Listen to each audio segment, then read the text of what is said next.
Ok. Hello ma populace, bienvenue sur ma chaîne, j'espère que vous allez bien. On se retrouve aujourd'hui pour une nouvelle vidéo, vous l'avez vu dans le titre, on va parler des relations à distance. Ma dernière vidéo que je vous ai fait un peu face cam comme ça, où on a parlé des sujets sur l'amitié, vous a assez plu, les stats sont plutôt bons. Je me suis dit que j'avais une idée de parler des relations à distance. Toujours encore une fois de plus avec mon expérience personnelle et mon opinion, hein. Ce n'est pas une généralité, une science exacte, donc prenez-le avec des pincettes. Je me suis fait un petit mémo ici que je vais suivre parce que c'est un petit peu pour m'aider à structurer mieux la vidéo et me permettre de vous parler sans qu'il y ait trop de bugs et qu'on ne passe pas une vidéo non plus très longue, parce que vous le savez, avec 2 formations à côté, on n'a pas beaucoup de temps pour YouTube. Cette vidéo aujourd'hui, j'ai décidé de la structurer en 6 chapitres. J'aime bien comme ça avoir les idées des chapitres, c'est un peu comme mes cours, ça me permet d'avoir une vision assez claire de la vidéo. On va commencer tout de suite par définir ce que c'est les relations à distance avec une définition assez claire. Je m'en doute que vous savez tout ce que c'est une relation à distance, mais c'est toujours bien de commencer par définir le terme ou le sujet qu'on aborde. J'ai trouvé une définition sur internet que je vais vous la lire. La relation à distance, c'est une relation qui est amoureuse ou affective où les partenaires vivent géographiquement séparés pendant une période prolongée, qu'elle soit courte ou de longue durée, et qui rend du coup les rencontres entre personnes peu fréquentes, donc les rencontres physiques entre personnes peu fréquentes. Dans mon cas personnel, effectivement, je suis en relation à distance maintenant depuis, on va dire 2022, en toute honnêteté, mais on a eu des moments où on a vécu ensemble et des moments où on n'a pas vécu ensemble. Parce que on va dire que depuis 2022 on était à Paris tous les deux en même temps. Lui après il est parti à l'étranger, moi je l'ai rejoint de temps en temps, puis je suis revenue à Paris, puis je l'ai rejoint, puis je suis revenue à Paris, puis je l'ai rejoint, puis je suis revenue à Paris. Du coup, maintenant qu'on a défini ma situation et ce que c'est une relation à distance, passons au chapitre 1, voulez-vous? Merci beaucoup. Le chapitre 1, je l'ai appelé communication. Une relation à distance ne peut pas exister sans la base des bases, la communication. Qu'est-ce que j'entends dans la communication? Et c'est là où je prends mon petit papier pour me permettre de suivre un petit peu cette vidéo.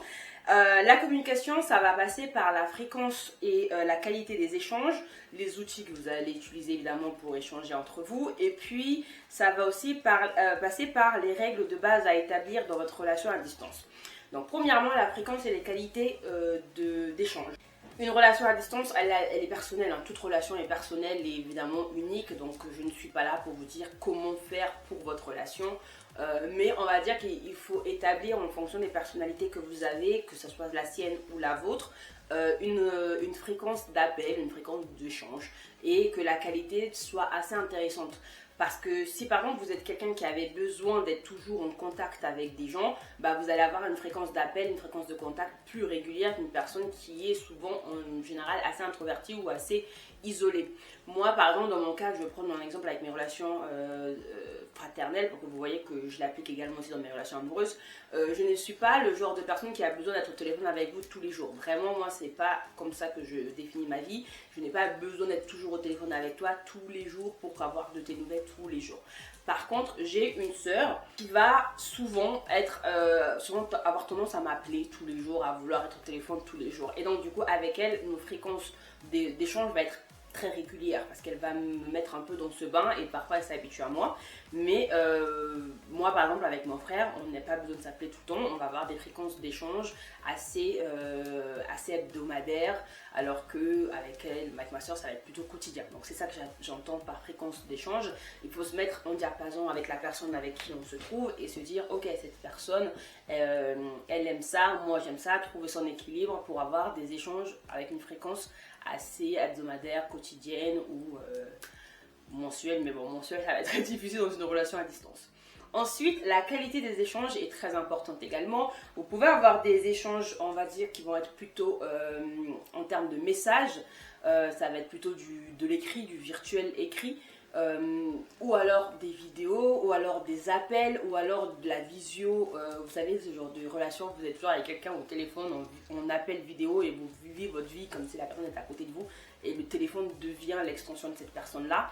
Trouvez un peu la qualité de vos échanges. Moi personnellement je navigue plutôt entre les appels visio et les messages en ligne, c'est notre petite c'est notre façon d'être, on a trouvé cet équilibre-là depuis très longtemps, on évolue énormément comme ça. Les règles de base, c'est hyper important de vous fixer vos règles de base dans cette relation à distance et que vous soyez tous les deux d'accord avec ces règles-là pour que quand il y a un problème, on avait signé un contrat entre guillemets et que chacun sait les termes du contrat. C'est hyper important pour moi de les mettre dès le début. Les règles de base, ça peut être l'écoute active, ça peut être également aussi les présomptions. Par exemple, apprendre à écouter son partenaire est très important parce que vous n'êtes pas dans la vie quotidienne de cette personne-là, puisque vous vivez à, vous vivez à une distance géographique importante. Donc du coup, vous ne voyez pas cette personne, même si vous l'appelez par vidéo, vous ne voyez pas cette personne évoluer dans sa journée. Et donc du coup, on a souvent tendance à avoir des espèces de présomptions ou des attentes en fonction de comment l'autre doit faire, parce que nous on fait comme ça. Si nous on se réveille le matin et qu'on a envie d'appeler la personne, on ne sait pas si peut-être la personne elle s'est réveillée le matin et elle a donc je sais pas, elle va courir ou elle a son activité physique ou au contraire elle va au travail ou elle se met à travailler. Vous voyez, on a ces routines là qu'on n'a plus réellement à deux, qui sont deviennent des routines un petit peu individuelles, et il faut avoir des règles de base et être hyper à l'écoute pour savoir que bon, par exemple le matin ça va pas être le moment où on va s'appeler et c'est ok, on va peut-être s'appeler plus en fin de journée, on va s'envoyer peut-être plus un message le matin parce que moi je serai peut-être dans mes trucs, toi tu seras peut-être dans tes trucs, et c'est ça en fait, c'est être à l'écoute et c'est éviter de se dire oh il m'appelle pas le matin, il fait autre chose ou il a pas envie. Non, c'est peut-être que le matin c'est pas ok pour lui ou c'est pas ok pour elle, et c'est ok d'accepter ça et de se dire d'accord, c'est toi tu ne peux pas le matin, moi je peux pas le matin. Comment on fait en fait, quel temps on trouve et quelles règles on met en place pour qu'il n'y ait personne qui soit frustré. Le plus important c'est de éviter la frustration, et la frustration vous allez voir c'est hyper facile à créer dans des relations à distance. Le chapitre 2 je l'ai appelé confiance et transparence. Une relation à distance sans communication, sans confiance et sans transparence, ça n'y est pas. Oubliez tout de suite la chose, ça n'existe pas. Alors, qu'est-ce que j'entends par confiance et transparence? Évidemment, il va falloir gérer le plus important dans une relation à distance ou dans une toute relation, mais encore plus dans la relation à distance, c'est la question de la jalousie. La jalousie, elle va être amenée à arriver forcément dans votre relation à distance, que ce soit une jalousie réelle, motivée par des incertitudes, des insécurités, etc. ou alors une jalousie de la distance. La jalousie de la distance, c'est juste de dire quand on n'est pas avec la personne, on va nourrir une certaine forme de frustration qui va se rapprocher un peu d'une idée de jalousie. Jalousie de toutes les personnes qui vont pouvoir passer du temps avec la personne avec qui vous êtes mais que vous ne pouvez pas passer du temps avec. La jalousie du temps qu'elle accorde à d'autres personnes, la jalousie du temps qu'elle accorde à faire d'autres choses. Vous voyez, cette jalousie-là dont je vous parle, la jalousie à distance, de se dire que tout ce que l'autre fait avec d'autres personnes ou en fonction de sa journée qui ne fait pas avec vous, et donc du coup à partir de ce moment là vous nourrissez une certaine jalousie, et ça c'est hyper important d'apprendre à la gérer, parce que si vous n'êtes pas capable de faire abstraction de cette jalousie de distance mais également de la jalousie relationnelle, vous n'allez pas arriver à survivre à votre relation à distance. Autre chose aussi, il faut savoir se fixer des limites claires, donc c'est la partie transparence, il faut savoir se fixer des limites claires. C'est-à-dire, on est ensemble, mais on n'a pas des vies séparées. Tu ne fais pas ce que tu veux et je ne fais pas non plus complètement ce que je veux. On est toujours ensemble, on est toujours en commun, et à partir de ce moment-là, les décisions se prennent à deux. C'est pas je vis à distance, tu prends des grosses décisions sans m'en parler, tu as un impact dans ma vie, j'ai un impact dans la tienne. Et il y a des limites, des choses que l'on peut faire dans cette relation à distance individuellement. Et il y a des choses qu'on doit absolument faire toujours en commun, en couple. Et ça c'est hyper important d'en parler. Une autre chose importante dans la confiance et dans la gestion de la transparence, c'est d'avoir un planning commun et de savoir partager ce planning. Ça va te paraître un peu bizarre, mais c'est hyper important d'avoir un planning de couple quand on est à distance, parce que vous savez quand est-ce que vous allez faire des choses avec cette personne-là, vous allez pouvoir vous projeter, vous allez pouvoir avoir aussi une espèce de confiance, de se dire ok d'accord, ici elle fait ça avec moi, ici elle fait ça avec moi, et ne pas vous imaginer des choses, ne pas avoir de présomption, ne pas avoir des hallucinations, des illusions, ou peu importe le nom que vous allez mettre sur cette idée, où vous allez partir un peu dans tous les sens, vous allez partir un peu en cacahuète à l'intérieur ici, et c'est là le problème, c'est quand on commence à aller à l'intérieur ici, aller en cacahuète, en perte totale de contrôle, ça va forcément ressurgir dans la relation avec la personne. Donc trouver, garder le contrôle, c'est également aussi être transparent dans son quotidien, dans son planning, dans ses limites, dans ses explications et dans ses attentes. Donc tout ça permet d'avoir une stabilité à l'intérieur qui va vous permettre d'avoir une stabilité dans votre relation personnelle après. On passe du coup au chapitre 3. Et le chapitre 3, je l'ai intitulé Créer une routine et des rituels. Alors, créer une routine, c'est hyper important dans la vie. Je vous en parle sur cette chaîne depuis un petit moment déjà. Mais c'est aussi également important dans une relation et encore plus dans une relation à distance. Une routine, ça va vous permettre d'avoir une espèce d'objectif. En fait, vous voyez, c'est un peu l'expression de la lumière dans le tunnel. Quand vous avez des objectifs, par exemple, vous vous réveillez le matin et vous savez que vous avez votre routine qui est de partager un moment du soir avec votre copain, votre copine, bah en fait, ça va vous permettre d'aller tout au long de la journée parce que vous savez vers quoi vous allez. Vous allez à la fin de la journée avoir cette conversation de 1 heure, cet appel vidéo d'1 heure, de 2 heures ou peu importe, où vous allez être avec votre partenaire et donc du coup, toute la journée, ça va vous permettre de savoir où vous allez. Également aussi, on peut le faire sur des projets plus longs. Par exemple, si, je ne sais pas, vous avez prévu des routines de week-end à deux où vous vous retrouvez toutes les 3 semaines, toutes les 2 semaines en fonction de la fréquence de vos retrouvailles physiques. Bah, du coup, cette idée-là, cet objectif-là, ce rituel que vous avez mis en place va vous permettre de survivre à la période de distance puisque vous savez que bah, dans 2 semaines on va se voir, dans 3 semaines on se voit et qu'on se fait des week-ends toutes les 3 semaines. Donc en fait, avoir ces routines, avoir ces rituels vous permettent de passer le petit moment de distance de la meilleure façon parce que vous savez vers quoi vous tendez. Vous savez que derrière il y a un autre truc qui arrive et que du coup, à partir de ce moment-là, bah, tout le temps qui va amener à arriver à ces détails-là n'est que passager et du coup l'impact émotionnel que vous allez mettre dedans est beaucoup moindre et l'effort que vous allez mettre dedans va être récompensé par ce qui arrive après. Donc c'est important du coup d'avoir des projets en commun, important de mettre des routines. Le matin on s'envoie des messages, le soir on s'appelle, un petit message dans la journée pour dire comment tu vas, je pense à toi, des petits messages d'affectueux, etc. et tout, bref des petits rituels, la petite photo pour dire ah regarde moi je commence ma journée, enfin il y a plein d'exemples que vous pouvez faire si entre vous et vous, de votre personnalité à la personnalité de votre partenaire, de vous mettre d'accord sur les petits rituels à recevoir. On passe au chapitre 4 et dans ce chapitre je l'ai intitulé Maintenir l'intimité émotionnelle et physique. Alors, c'est important, on va pas faire de langue de bois ici. Une relation à distance à un certain âge de relation où on fait de certaines choses, vous imaginez bien qu'il y a ce qu'on appelle le manque physique. Le manque émotionnel aussi est hyper important, il ne faut absolument pas le banaliser. Le manque émotionnel, c'est simplement de se dire que bah, vous n'avez pas l'impression de vivre une relation amoureuse parce que vous êtes toujours un peu tout seul. Dans les événements, vous serez tout seul, là où tous vos amis sont en couple et vous êtes un peu celle qui est seule et tout, ou celui qui est seul. Et c'est normal parce que c'est ce qu'on appelle le manque émotionnel, d'avoir cette personne avec vous au quotidien. Mais ça, vous pouvez changer, comme je vous l'ai dit, avec des petites routines, des petits rituels, des petits messages affectueux, des petites surprises, des petits cadeaux. Voilà, des petites choses comme ça que vous pouvez mettre en place qui vont éviter d'avoir ce trop plein de frustration émotionnelle dans cette relation à distance. Maintenant, il y a un truc aussi hyper important, c'est le manque physique. Une relation à distance veut dire que vous n'êtes pas en contact de votre personne, de la personne avec qui vous partagez votre vie. Et donc à partir de ce moment-là, il y a des besoins qui arrivent qui ne sont pas remplis et du coup amènent à des frustrations. Les frustrations, souvent, mesdames, on les voit plus chez monsieur. Sauf exception, hein, je ne parle pas d'une vérité générale, mais souvent, messieurs ont plus d'appétit de ce domaine-là que les femmes. Et c'est ok de l'accepter de temps en temps, même si ce n'est pas encore une fois de plus une règle générale, il y a des exceptions à ça, mais en majorité, on trouve ce manque physique plus important chez l'homme que chez la femme. Maintenant, il faut être aussi hyper mature de se dire qu'on comprend le manque physique et de pouvoir toujours maintenir ce manque affectif physique.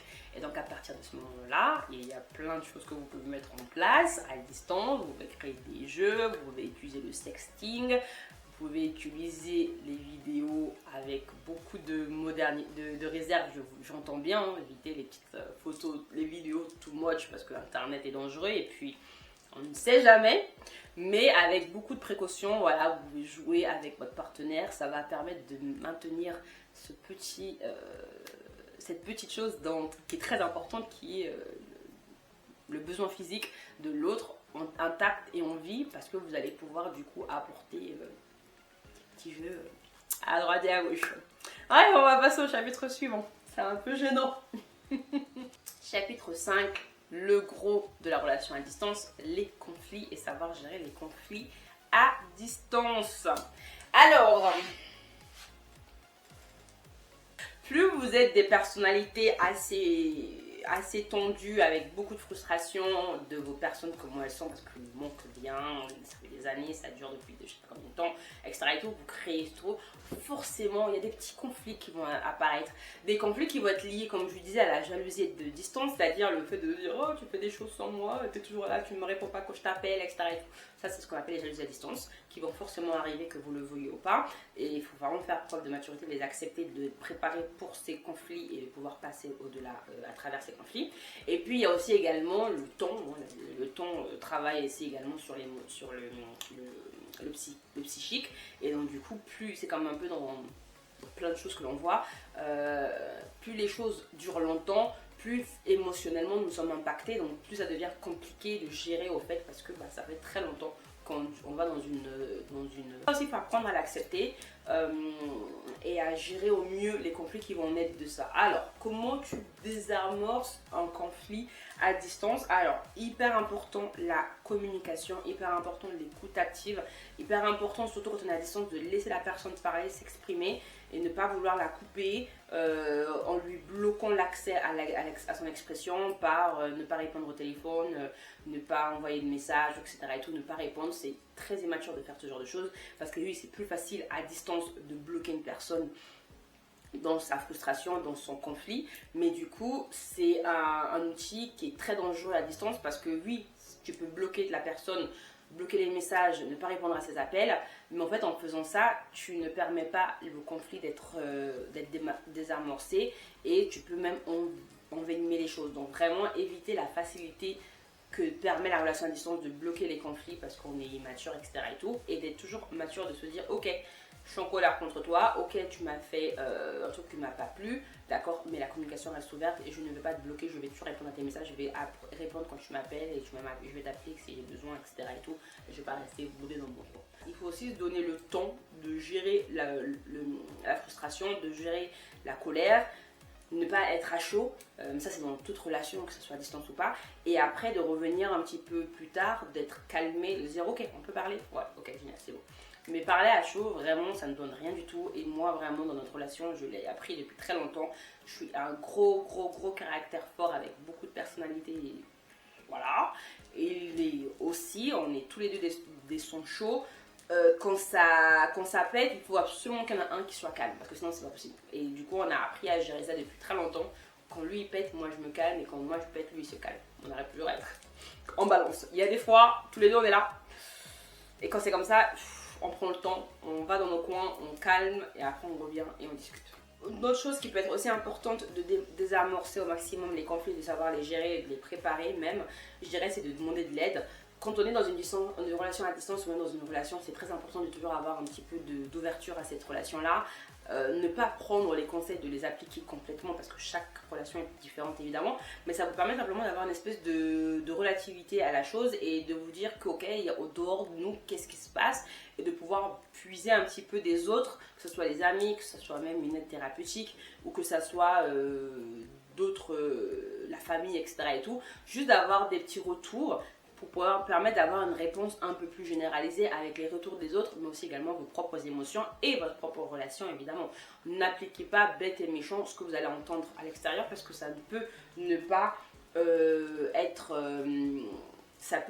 être, comment dirais-je, applicable à votre situation, mais il y a toujours des petits trucs qu'on peut prendre à droite et à gauche. On passe au dernier chapitre de cette vidéo qui est de planifier l'avenir et la fin de cette relation, qu'elle soit positive ou négative. Planifier l'avenir est hyper important, ça vous permet de passer, comme je vous le disais, à l'étape d'après. Interrompu dans cette conversation, today c'est mon anniversaire, donc j'ai un peu des appels toutes les 2 minutes. Comme je vous l'ai dit au début, c'est important de pouvoir, dans toute chose que l'on fait, d'avoir la fin, de se projeter vers la fin pour pouvoir gérer au mieux toute la période de transition entre le moment où on a décidé de commencer quelque chose et la fin de cette chose. Et donc du coup, tout ce qui est entre les deux permet de passer beaucoup plus vite et va être va être mieux vécu par les personnes si derrière on sait ce qui se passe. Et donc derrière on sait ce qui se passe parce que on va planifier cet avenir, on va parler des objectifs que l'on a derrière, on va parler des projets communs qu'on a derrière, on va essayer de les mettre en place, que ce soit des projets communs à moyen ou à long terme. L'idée c'est de se dire que derrière ce moment d'instabilité, ce moment de transition difficile, il y a quelque chose de positif. Soit des retrouvailles dans un pays, soit on s'installe tous les deux quelque part, donc il y a une idée d'installation de quelque part, soit, j'ai envie de vous dire, il y a une rupture. C'est aussi important de savoir, parfois les relations à distance vous permettent de savoir que c'était pas la relation pour vous, et c'est ok, c'est pas un échec parce que vous n'avez pas fait certaines choses ou pas. Les relations à distance permettent de montrer l'attachement des personnes et de savoir que si on a survécu ça et qu'on est tellement là, encore on est en phase ensemble, on va survivre beaucoup de choses derrière, et c'est un peu une espèce de chance qu'on se met de force qu'on se donne dans cette relation. Et puis il y a aussi le moment où on se dit écoute, la relation à distance ça n'a pas fonctionné parce que ça a ouvert la porte à beaucoup de choses qu'on avait fermé dessus, on avait fermé les yeux, on avait banalisé, on n'avait pas essayé de voir, de travailler dessus, et tous ces problèmes là ont ressurgi avec la relation à distance. Et donc à partir de ce moment là on va vers une rupture saine, et c'est ok de l'accepter. C'est vraiment ok de se dire que peu importe où on doit sortir, il faut sortir de cet état de transition. Moi je ne sais pas comment les gens font pour faire 10 ans, 20 ans de relation à distance, je ne sais même pas si ça existe. Pour le coup, moi c'est pas possible. Pour moi, il y a un moment donné, il faut arriver à une installation physique dans cette relation, ou alors à une rupture saine de cette relation. Mais on ne peut pas être dans ça. C'est pas vivable au quotidien sur une longue période de temps, je veux dire, ce n'est pas possible. Donc voilà pour ma vidéo. Je ne sais pas si cette vidéo pourra vous aider. Je n'ai pas trop parlé de ma relation parce que c'est un truc que je ne veux pas trop étaler un peu sur YouTube, mais je vous ai quand même donné des petites expériences à droite à gauche, des petites infos à droite à gauche pour que vous puissiez avoir un espèce d'exemple, un peu de témoignage à travers le sujet que j'ai choisi, pour que ça soit un peu plus parlant pour vous. En espérant que cette vidéo vous aura plu. N'hésitez pas à me laisser, comme d'habitude, des petits pouces en l'air et me dire en commentaire si vous aussi vous avez passé par une relation à distance, si vous commencez une relation à distance, si vous avez terminé une relation à distance, enfin, si vous avez déjà eu cette expérience, dites-le moi en commentaire. Et puis on n'oublie pas de s'abonner. Merci des dernières vues, ça fait très plaisir, ça me motive à continuer sur YouTube. Comme je vous ai dit, j'ai vraiment décidé cette année de me focaliser que sur mes cours et sur YouTube, et donc du coup je prends ça très à cœur, et en espérant que cette fois-ci, c'est un peu la dernière chance que je me donne avec YouTube, que ça va nous amener vers quelque chose de positif et d'intéressant. Donc on n'oublie pas de s'abonner, le lien se trouve en barre d'infos, ça va énormément m'aider à continuer les vidéos, et puis pour vous d'être au courant des prochaines vidéos qui sortiront sur la chaîne. Je vous fais de gros bisous et je vous dis à la prochaine. Bye ma place.